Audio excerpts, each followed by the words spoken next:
जय भीम साथियों, आज की इस वीडियो में हम देखेंगे कि बाबा साहेब अम्बेडकर ने 1956 में जो नागपुर में भाषण दिया था और हिंदू विरोधी के खिलाफ भाषण था कि मैं भले ही हिंदू धर्म में पैदा हुआ हूं, लेकिन मैं हिंदू धर्म में नहीं मरूंगा।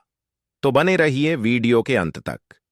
बौद्ध धर्म अपनाने के एक दिन बाद 15 अक्टूबर 1956 को नागपुर में अपने ऐतिहासिक भाषण में अंबेडकर ने कहा, हिंदू धर्म छोड़ने का आंदोलन हमने 1955 में शुरू किया था, जब येओला में एक संकल्प लिया गया था। भले ही मैं हिंदू धर्म में पैदा हुआ हूं, लेकिन मैं हिंदू धर्म में नहीं मरूंगा। ये शपथ मैंने पहले ली थी कल। मैंने इसे सच साबित कर दिया। मैं खुश हूं, मैं आनंदित हूं, नरक छोड़ दिया है ऐसा मैं महसूस करता हूं। मुझे कोई अंध अनुयायी नहीं चाहिए। जो लोग बौद्ध धर्म में आते हैं उन्हें समझ के साथ आना चाहिए। उन्हें सचेत रूप से उस धर्म को स्वीकार करना चाहिए। कम्युनिस्टों पर निशाना साधते हुए उन्होंने कहा, मानवता की प्रगति के लिए धर्म बहुत जरूरी चीज है। मैं जानता हूं कि कार्ल मार्क्स के लेखन की वजह से एक संप्रदाय का उदय हुआ है। उनके मत के अनुसार धर्म का कोई मतलब नहीं है। उनके लिए धर्म महत्वपूर्ण नहीं है। उन्हें सुबह नाश्ते में ब्रेड, क्रीम, मक्खन, चिकन, लेग्स वगैरह मिलते हैं। उन्हें चैन की नींद आती है। उन्हें फिल्में देखने को मिलती हैं और बस यही सब है। यही उनका दर्शन है। मैं इस राय का नहीं हूं। अंबेडकर के हिंदू धर्म छोड़ने के 6 दशक बाद भी हिंदुओं में अनुसूचित जातियों की स्थिति क्या है? क्या हिंदुओं ने कोई सबक सीखा है? उनके लिए अलग से श्मशान घाट बनाए गए हैं। कोई भी सामान्य पंडित नहीं है जो अनुसूचित जाति के परिवार के लिए जन्म से लेकर गृह प्रवेश और मृत्यु तक किसी भी अवसर पर पूजा करवाता हो। अपवाद हमेशा रहेंगे। खास तौर पर आर्य समाज, गायत्री परिवार के पंडित आगे आते हैं। यहां तक कि अनुसूचित जाति के यमराज, जो मृत्यु के देवता हैं, भी अलग हैं। आरएसएस प्रमुख मोहन भागवत को एक अपील जारी करनी पड़ी कि सभी हिंदुओं को यह सुनिश्चित करना चाहिए कि मंदिर, कुएं, जल स्रोत और श्मशान घाट सभी हिंदुओं के लिए बिना किसी भेदभाव के सुलभ होने चाहिए। जब मैंने उत्तराखंड में कुछ दलित युवकों को मंदिर ले जाने की कोशिश की, तो मैं यह देखकर दंग रह गया कि उन्होंने हमें पत्थर मारे और नफरत के कारण हमें मारना चाहा। मैंने उनसे पूछा, आप हमें पत्थर मार रहे हैं क्योंकि हम हिंदू हैं। जिस दिन हम नहीं रहेंगे, आप क्या करेंगे? आप हमें इसलिए सजा दे रहे हैं क्योंकि हम आपसे सिर्फ हिंदू देवताओं की पूजा करने की अनुमति मांगते हैं। अगर हम आपके देवताओं को मानने से इनकार करते हैं, तो आप किसे पत्थर मारेंगे? उच्च जाति के दोस्त मुझे अस्पताल में देखने आए। उनमें से कुछ सहानुभूतिपूर्ण थे, लेकिन ज्यादातर अनुसूचित जाति और जनजाति समुदायों से थे। कुछ उच्च जाति के दोस्तों ने मेरी आंखों में देखते हुए सीधे मुझसे कहा, जबकि मेरा परिवार इस घटना के कारण मेरे सिर पर लगी चोटों को लेकर चिंतित था, तुमने गलत काम किया, तुम्हें वहां नहीं जाना चाहिए था। उच्च जाति के समाचार पोर्टलों ने उच्च जाति के लेखकों के लेख प्रकाशित किए कि यह पहल करके मैं कितनी गलत थी। उन्होंने मुझे कुछ दलितों के साथ मंदिर जाने के लिए माफी मांगने का एहसास कराने की कोशिश। दूसरी घटना ज्यादा भयावह थी। बागेश्वर में एक दलित की सिर्फ इसलिए हत्या कर दी गई क्योंकि उसने ऊंची जाति के एक व्यक्ति का आटा छू लिया था। हम तीनों, मैं, एक मानवाधिकारवादी वकील और मेरे परिवार के एक दलित नेता, ने बागेश्वर पहुंचने और पीड़ित परिवार को सांत्वना देने के लिए हल्द्वानी के लिए टिकट बुक किए, लेकिन हम कभी यात्रा नहीं कर पाए। हालांकि सभी जातियों के लोग पीड़ित परिवार की मदद के लिए आगे आए, लेकिन तब तक बहुत देर हो चुकी थी। गांव के प्रधान रमेश सिंह भंडारी ने कहा, हम सभी इस दुख की घड़ी में परिवार के साथ खड़े हैं। सोहन राम के साथ जो किया गया वह अमानवीय था। रीति रिवाज और वर्जनाएं हजारों सालों से चली आ रही हैं, लेकिन ऐसी मान्यताओं के नाम पर किसी की हत्या किसी भी कीमत पर स्वीकार्य नहीं है। आंबेडकर ने अपने शब्दों से उन पर कठोर प्रहार किया। कुछ लोगों की आलोचना कठोर होती है। उनके विचार से मैं अपने गरीब, असहाय, अछूत लोगों को गुमराह कर रहा था।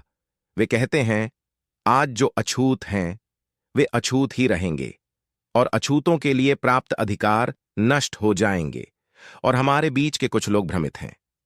हमारे बीच के अशिक्षित लोगों से वे कहते हैं, पारंपरिक मार्ग से चलो। पगडंडी, हिंदी। पगडंडी का अर्थ है कि महारों को निम्न मार्ग का उपयोग करना चाहिए। हमारे बीच के कुछ बूढ़े और युवाओं पर वे प्रभावशाली हो सकते हैं। अगर इस वजह से लोगों के मन में संदेह पैदा हुआ है, तो उस संदेह को दूर करना हमारा कर्तव्य है और उस संदेह को वापस मोड़ना हमारे आंदोलन की नींव को मजबूत करना है। पहले हम लोगों ने मांसाहार के विरुद्ध आंदोलन किया था। छूत जाति के लोगों को लगा कि उन पर बिजली गिर गई है। उन्हें जीवित भैंस का दूध पीना चाहिए, लेकिन जब भैंस मर जाए तो हम उस मरी हुई गाय को कंधे पर उठाकर ले जाएं। क्या यह अजीब बात नहीं है? हम उनसे कहते हैं कि तुम्हारी बुढ़िया मर गई, तो उसे हमें क्यों नहीं दे देते? अगर तुम्हें अपनी मरी हुई गाय हमें देनी है, तो तुम्हें अपनी बुढ़िया भी हमें देनी चाहिए ना। उस समय केसरी में किसी व्यक्ति ने लिखा कि अमुक गांव में हर साल 50 गायें मरती हैं, ताकि उनकी खाल, सींग, खुर, मांस, हड्डियां और पूंछ से 500 रुपए कमाए जा सकें। मांस की बात तो दूर, ये लोग उस सारे लाभ से वंचित हो जाएंगे। इसलिए केसरी में यह पत्र छपा।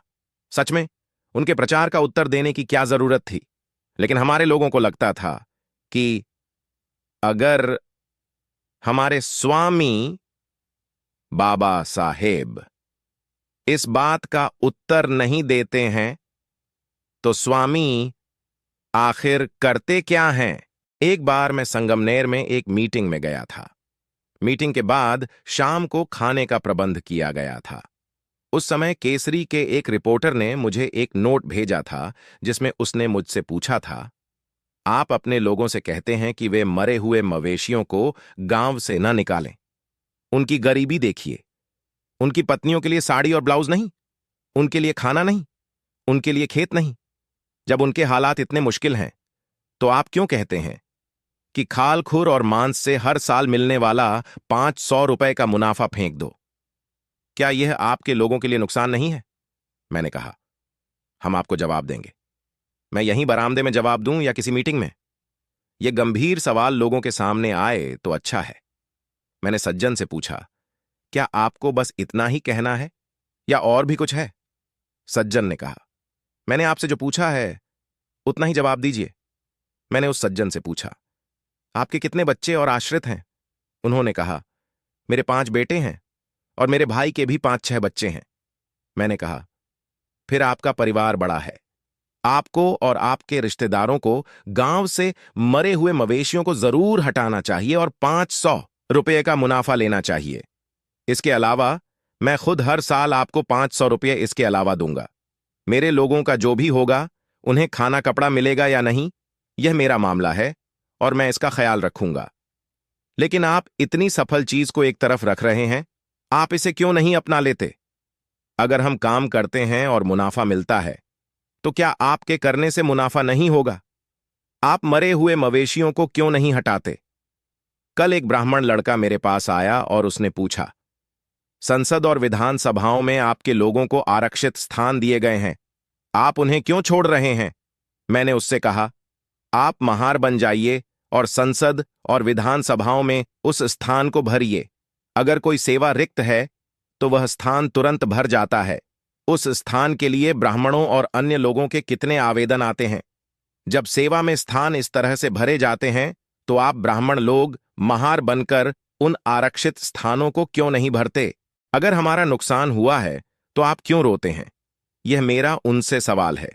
सचमुच इसका मतलब है कि मनुष्य को सम्मान प्रिय है, लाभ प्रिय नहीं है। अच्छे गुणों और अच्छे व्यवहार वाली महिला जानती है कि वेश्यावृत्ति में लाभ है। हमारे बंबई में वेश्याओं का एक मोहल्ला है। जब वे महिलाएं सुबह 8 बजे उठती हैं, तो वे पास के होटल से नाश्ता मंगवाती हैं और कहती हैं, इस समय डॉ आंबेडकर ने एक अलग आवाज में नकल करते हुए कहा, सुलेमान, आप 1 पाउंड रोटी और 1 प्लेट कीमा लेकर आओ। वह सुलेमान लाता है। इसके अलावा वह चाय, ब्रेड, केक और अन्य चीजें लाता है। लेकिन मेरी दलित वर्ग की बहनों को साधारण चटनी भाकरी भी नहीं मिलती। फिर भी वे सम्मान के साथ रहती हैं। वे पवित्रता से रहती हैं। हम सम्मान के लिए लड़ रहे हैं। हम मानव जाति को पूर्णता की ओर ले जाने के लिए तैयार हो रहे हैं। इसके लिए हम कोई भी त्याग करने को तैयार हैं। इन अखबार वालों ने उनकी ओर मुड़कर मुझे पिछले 40 सालों से परेशान किया है। आज तक उन्होंने मेरी कितनी आलोचना की है, लेकिन मैं उनसे कहता हूं, सोचो, आज अपरिपक्व भाषण छोड़ो, परिपक्व भाषण का प्रयोग करो। तो दोस्तों, वीडियो खत्म हुआ, फिर मिलेंगे अगले वीडियो में। तो अगर आप लोगों को ये वीडियो अच्छा लगे तो चैनल को सब्सक्राइब कर ले अंबेडकर की स्टोरी को, ताकि रोज आप लोगों को बाबा साहेब अंबेडकर से जुड़ी खबरें पहुंचता रहे।